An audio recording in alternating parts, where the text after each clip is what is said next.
I'm getting something on the distress channel. Under the neutral zone in 1 minute, Captain. Now entering the neutral zone. Welcome to the Neutral Zone. I am John. Josh is out cashing in his bank accounts and gold and so forth, as we all should be, because we all know in 2 weeks this timeline is going to cease to exist. We'll get into that in a moment. Hey, I want to thank so many people who are joining us on the Neutral Zone. Like so many people, and this is one of the reasons we created the Neutral Zone roughly about a year ago, but we took some time kind of getting it figured out, is that we were tired of every single podcast on YouTube being, we hate Discovery, it's the worst series ever. Everybody who, watches Discovery should stick their head in a fan or whatever. We didn't feel that way. We thought Discovery, not perfect, but we thought it was a pretty good Star Trek episode, and Josh and I started talking about it, and we said, let's put this on YouTube. So this is why we're here, and we've got a lot of people joining us because they believe in the same thing. They believe it's Star Trek. Not every Star Trek episode is perfect. Yes, CBS has screwed up a lot of stuff in this, but it's still pretty good. We had some comments. Last week, we were pretty critical, actually, of Episode 11. We didn't think it was that good of an episode. We thought the writing left a lot of stupid gaps that we've been seeing in Discovery, which is one of the things we keep saying, come on, guys, fix this. This would be better if you could just put some science in the science fiction instead of just leaving gaping holes.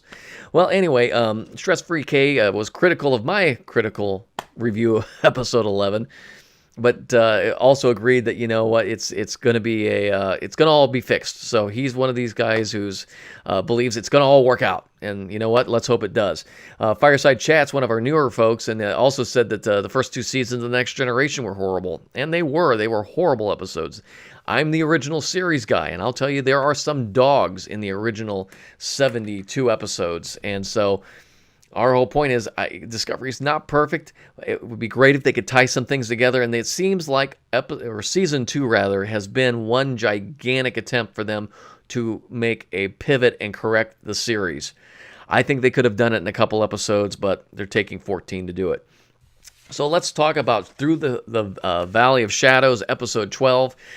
We only have 14 episodes total. I do think this was a much better episode. I give it a warp 8 out of 10.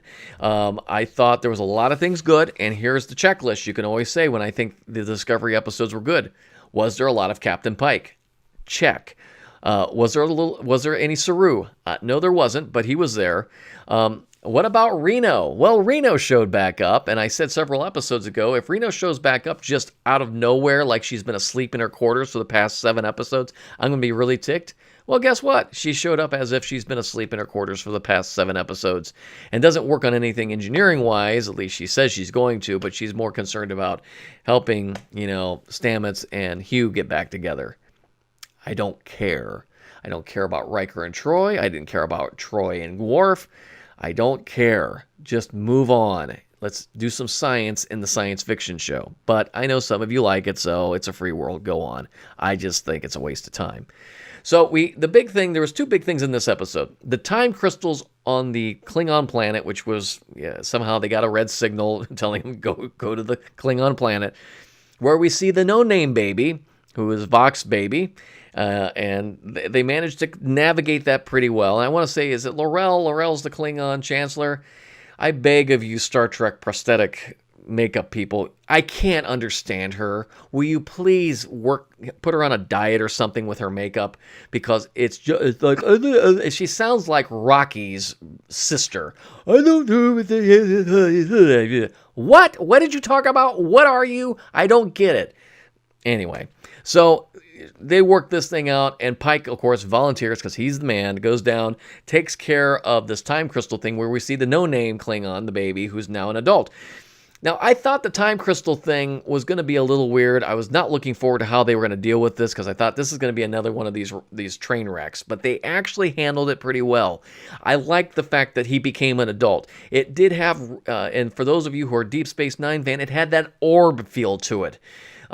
I like that. It was a little bit of a tie-in, and it made some sense, and it's obviously going to tie into what we have been saying and what I have been predicting since episode 1 or 2 of this season.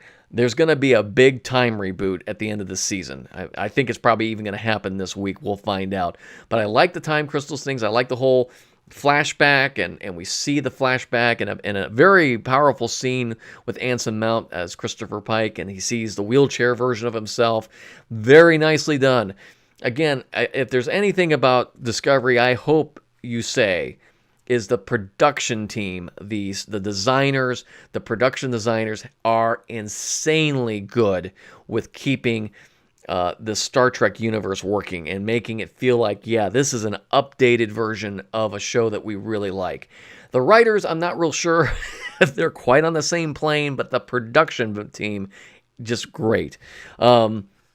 So we saw the time crystal thing. Don't know exactly what that resolved, other than they got a time crystal, which I think is going to be like the hand grenade that fixes everything at the end of episode 14. So on top of, so we had that plot going on with the time crystal, and then we had the Section 31 ship, the Section 31 ship that has no name, and now it has no crew because it ejected the crew out in cold space, except for the lieutenant who was part of the Senju. How many of you predicted that was going to be the control thing? Yeah, we all saw it coming, I think, but it's okay. There's nothing wrong with that.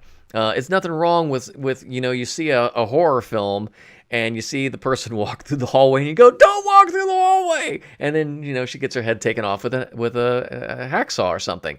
You saw it coming, and I saw that coming, and I think we all saw it coming, and we were like, don't do it. But it's part of what you do with writing, and it didn't bother me. So the Section 31 ship is, of course, I don't know what it's doing now, if the little nanites are dead or if they've fixed that. But it's obvious that we basically have two hacked ships. Well, technically, I guess we have 31 hack ships that are hacked by control, and one hack ship that's the Discovery. The Discovery has the golden orb of mystery science or whatever is in it, the keys of the universe running around in its CPU, and now the Section 31 ships, which again, I wonder, since none of them have names, how do they identify each other? Hey, Section 31 ship. Hey, it's a Section 31 ship. I don't know, because they don't have names. Writers, help us out. Anyway, so the Section 31 ships are now all going to converge on Discovery, and it's going to be a little war going on, and that's when they discovered at the end of the show that, of course, it's time to do the classic. Let's self-destruct the Discovery. Again, for those of you who are not original series fans, and you're thinking, well, sure, they self-destructed the Enterprise on Star Trek 3. Yes, but they did also in the original series. So if you go back to the episode, it's a great episode with the half-white, half-black guy with his other friend, the half-black, half-white guy. They go through a self-destruct sequence almost identical to that on Star Trek 3. Of course, Next Generation did a self-destruct sequence. On and on and on we go. So we love self-destruct sequences because it means we mean business. And so that's where we ended. And the reason you might say, well, gee, John, that sounds like a pretty basic review. It is, because I thought I haven't really spent much time, I'll be honest with you, thinking about this episode 12. Because the most important part of episode 12 was the trailer for episode 13. Now, for those of you who keep track of things, I got to back up one. Episode 13 and episode 14 are written by Michelle Paradise. Michelle Paradise is going to be the showrunner next year along with Alex Kurtzman, but I've been very impressed with what Michelle Paradise has done in her episodes, and she seems to have a good grasp on Star Trek, what I call Star Trek theology. Next week's episode is called Such Sweet Sorrow. That also kind of gives you an implication that there is going to be, I believe, the breakup. It certainly looks from the trailer. Pike is back in his Enterprise uniform. He is going to be going back on the Enterprise. Now, there also seemed to be a shot of Burnham looking at a ship, and it looked like it was Discovery. I haven't studied it. I haven't had that much time, but this is going to be a big episode. The trailer sure looked like it's going to be nothing but we're going to get phasers, loaded, and we're going to get torpedoes in the torpedo bay, and here we go. We're going to war with the Section 31 ships, all of which that don't have names.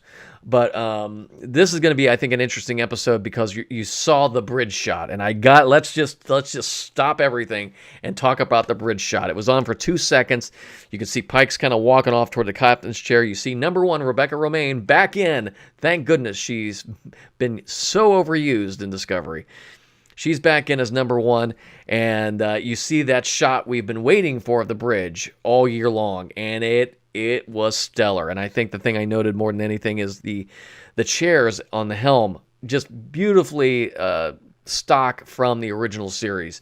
The ship looked good. I like it a lot. Again, the production design team gave you a great ship. You also see some great side-by-side shots of Discovery and Enterprise, which we've not had that, because basically we've all been working off of like about 20 seconds of footage since last year on the Enterprise. So this is exciting. Now, again, we don't know why the Enterprise is okay now. We know it's been weeks, but we never got any indication. It does seem odd that the Enterprise didn't come pick up Pike 4 episodes ago, and they start working together with Discovery. For whatever reason, this is the path the writers took, and it's one of those questions you go, why didn't this quite work out? But we'll let it go. So we're going to a major battle. It does appear that Saru will be in the captain's chair, and I think that is okay by me. Like Saru, like where he's at. He's the father figure on the ship, so I think that's going to be good. But where does that put us? And again, this is going to sound like a broken record since I think our second show this year. I believe we are looking at a complete reboot of Star Trek Discovery for season 3. I hope they don't cliffhang us over that. I hope they come to a clean ending in episode 14. But I think we're going to end up similar to last season, where it's going to be a reboot. The Discovery is going to be back prior to season 1. If I was writing it, this is how I would write it. They jump back, change the timeline. Now they're back in what we would call the prime timeline. Discovery is pre Klingon War. And for whatever reason, Michael Burnham, who's not related to Spock now, turns on the Discovery bridge and says, "Captain, something is going on." And you see a shot of a guy in a silhouette, and he turns around, and it's Lorca. But we know it would not be Lorca from the Terran universe. It would be the Prime Lorca, who we've really never met. And then poof goes to black, and that's the end of season 2.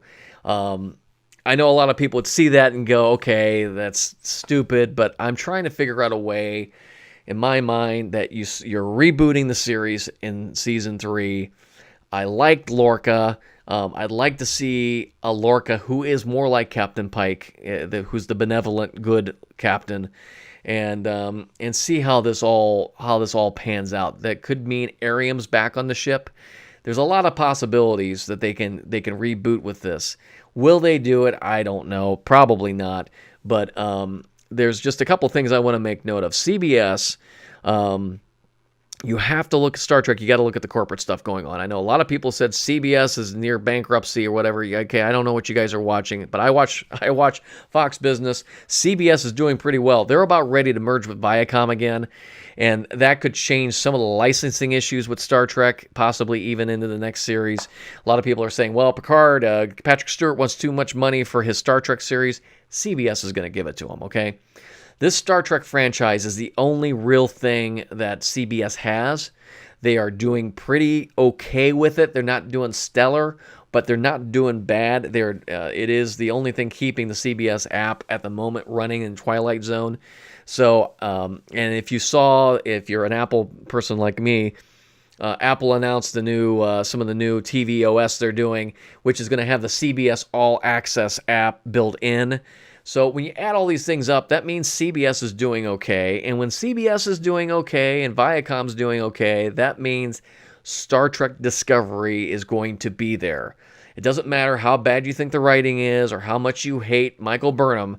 It is going to be there because the corporate entity wants it there, and it's going to survive. And we're ultimately going to see 3 or 4 more spin-off series, and probably of those will be the strongest will survive. And I do think the Picard one has a strong premise that it could survive, but I got to be honest, as a lifelong Star Trek fan, I am rather shocked at how divided the Star Trek family is right now. How many people really, really hate Discovery, and how many people really love it. And I do think more people love it than hate it. But there's a lot of people out there being critical of the show because it is so different than The Next Generation. And because Orville is out there, which has a national audience versus the app audience of Star Trek. And, you know, I don't like Orville. I think Orville is satirical. I think Seth MacFarlane is kind of making fun of Star Trek a little bit when I watch the show. So I've never been able to get into it. Discovery has its issues, but it's, to me, more of the prime science fiction that I like. And I think it's going to come around in season 3. So again, Neutral Zone. Everybody's on an even plane, so give us your comments. Tell us what you think. And here on YouTube, and subscribe to us, please. Also on our Instagram account, Twitter, we try to keep it up to date. We've been a little busy this week. We haven't done quite as much. We're getting geared up for the finale, so be watching for that as we get ready for the big season finale for Star Trek Discovery. Send us your comments, and thanks a lot for joining me today on the Neutral Zone.